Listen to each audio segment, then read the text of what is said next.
Happy Monday, you lovely lot. Welcome back to today's episode of Barham Engines.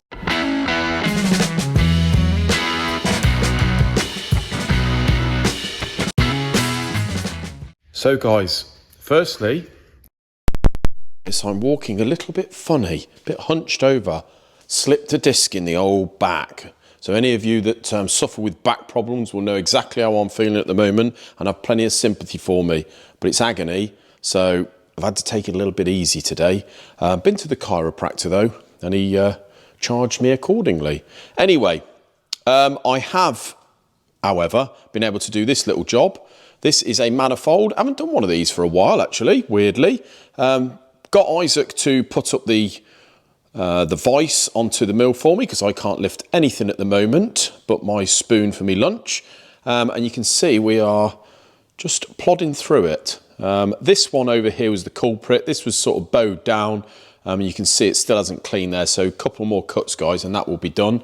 But yeah, any old setup that you can with these manifolds, just to adequate enough for it to hold while the cutter does its job. But yeah, I hope you've all had a great weekend. Bit of a mad couple of weeks here, actually, in the workshop. Been trying to get some of the engines out. Isaac today, well, actually last week, we got this Lotus on the engine stand, and Isaac has persisted into stripping this today. And I'm not sure even why it was in. I think it was just a very sort of tired Lotus twin cam.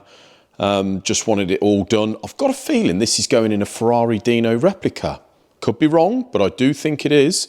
But yeah, lovely little motor. And you can see, first of all, I haven't even had a chat with Isaac because he's not here at the moment. What he's found in this. It looks to me, just looking down into the sump, that the crank bearings, whether this has been apart before, I suspect it probably has, because most of these old things, they're getting on now, 40, 50 years old. So I suspect this has been apart before, but the crank bearings look really good. Not sure about the crank. Cylinder head, obviously a proper go through. And the block, just at first inspection from my eyes, the bores look like absolute mirrors. So I shouldn't think for 1 minute they've been doing a great deal to hold the oil in there. It's probably been a little bit of an oil burner, this one. So yeah, fairly grubby underneath, but that is standard stuff for this type of old motor. Obviously it's going to have had intervals in its life where it hasn't had the oil changes it probably should have. So yeah, just to go through, obviously we're going to blast the block, the head, the front cover, the sump, all the bits, and make this look absolutely spiffing. And this is another one that when the rocker cover is all painted and machined at the end, it's going to look absolutely fantastic. Bit like that Cosy that is still sitting here. The customer hasn't picked it up yet, but never mind. Ingenium, guys, we've ordered all the bits for this today, so they should be here tomorrow. As I said last week, Isaac found a bent rod. So that is the bent rod. As you can see, he's wrote bent on it. Amazing how the compression force bends them rods there without doing any damage to the piston and head most of the time, or even the crank bearings.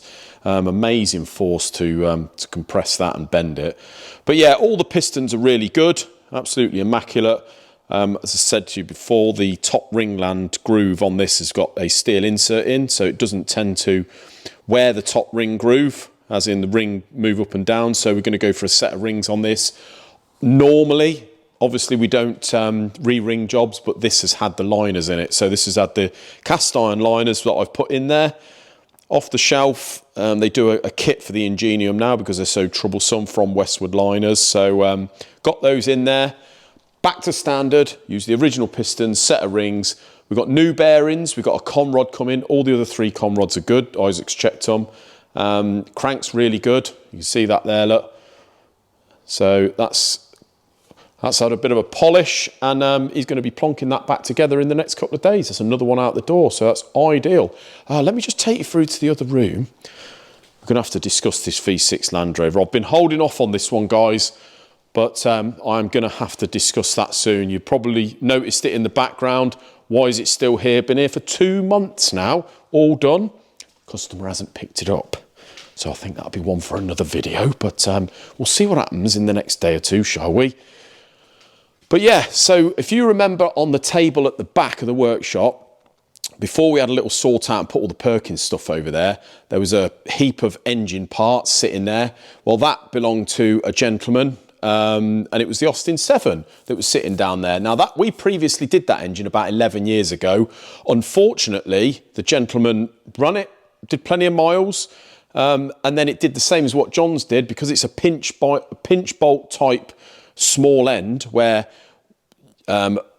basically it's got a bolt and a split in the small end, and it clamps around the gudgeon pin that holds the piston. It's just got a bolt under there, and that bolt's sheared. The pin's come adrift, scored the bore, all gone belly up. So John has been on that task, and as you can see, that looks absolutely lovely. Now, the reason he's painted the block, usually this is bare aluminium, which looks lovely when it's all nice and blasted and what have you, but this has had extensive welding on the other side of the crankcase. So round there, I don't know whether you can see that, plenty of welding round there, guys. That has had a bit of history, this crankcase. Found cracks all over the place, so John's welded all that up, or got it welded, and he's painted it in the what looks like nice Massey Ferguson grey, which I think absolutely sets it right off with the black barrels and the black cylinder head. Looks very, very nice. So it looks like this one is nearly done. Customer can come and pick it up, and that's another one out the way and paid for. Absolutely ideal, John. So before I head in the office, guys, to have a little sit down and chat about my next topic, I'm just going to have a little chat to you. I've been dying to all weekend about the BMW E30. Now, I am so excited about this car, especially since we had the great news from Spencer Latham that the C-pillar kit is going to be with us fairly soon. I said to you last week that Ryan is pretty much waiting for that kit, get it all bonded on there, get it all in shape, and then he can get on to priming the vehicle and then painting it. So I'm wow looking forward to it. Isaac and I were having a chat today about it, and yeah, we still can't believe, although it's only been a year and a half actually since we actually bought the car, we've done pretty well, I would say. We've got most of the things sorted and bought and ready to go on the vehicle. I mean, a lot of these projects take people years, probably 2-3 times more than that. So we've done pretty well, and I am really excited. Both of us can't believe that in not too long, in a matter of weeks, we're going to have a bright orange gleaming E30 DTM M3 recreation shell sitting here ready to be assembled, and I cannot wait to start putting it in some videos. Let me know what you think, guys, if there's any suggestions you think on that car. Another addition that I made to the car the other day, little touches that I'm sort of doing along the way. I've been worried about how to mount the dash. Obviously, we've got the AIM digital 6-inch dash, which we've got to mount. I've seen people mount them on the steering column. I've seen people make homemade sort of plates for them to sit in the dashboard, all look a bit naff. And then I got hold of a company in America that are going to bespoke make me one to fit my particular dash that's recessed. It's a pretty much a copy of the original set of clocks that fit into the original dash. Now, you know that the dash we've had all freshly flocked, looks amazing. So I think little touches like this, guys, I'll put a picture of it there. I think that's going to look absolutely handsome sitting in the dash there. Just nice and subtle. And obviously with the wheels looking really, really nice in the graphite there, those Apex wheels, the CSL replicas. What size we're going to go on the back yet, I do not know. Do we go with the design one there, where you've got a very subtle sort of dish on these wheels? Do we go for the same style on the rear but just a bit wider, or do we go for what they call the style 3, which is a deeper dish on the back? I don't know. Let me know down in the comments, guys. But yeah, getting proper excited now. So guys, I've just come into the office to sit down and do the last bit of this video on my chair because my back is killing me and I can't even walk around without hunching over and looking ridiculous. So I think I'm going to talk about something that quite a few people have emailed me actually and messaged me on what they think I should have a chat about. And that is the change in this industry, as in the engine reconditioning industry, really. Where do you think it's, Where do you think it's changed? When do you think it's changed, and where do you think it's heading in the future? I would say